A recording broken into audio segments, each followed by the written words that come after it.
2026-yilning 15-yanvar kuni soat 19:00 da Mening yurtim telekanalida Fitna serialining 2-mavsum 31-qismi namoyish etiladi va bu sana serial muxlislari uchun muhim voqeaga aylanadi.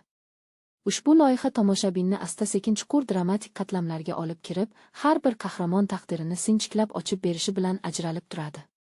Serialning kuchli tomoni shundaki, u yuzaki dramatizmga berilmaydi. Har bir sahna, har bir suhbat o'z o'rniga ega va syujet mantiqan rivojlanadi. Qahramonlarning ichki kechinmalari, ularning tanlovlari va shaxsiy kurashi tomoshabinni befarq qoldirmaydi.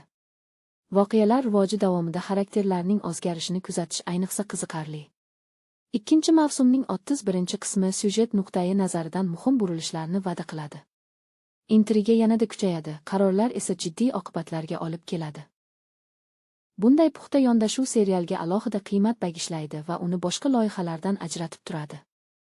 Fitna bugungi o'zbek seriallari orasida yetuk mavzularni ko'tarayotgan, tomoshabin bilan jiddiy muloqot qila oladigan asarlardan biri bo'lib qolmoqda. Uni tomosha qilish jarayonida nafaqat voqealarni, balki ularning ma'nosini ham his etish mumkin.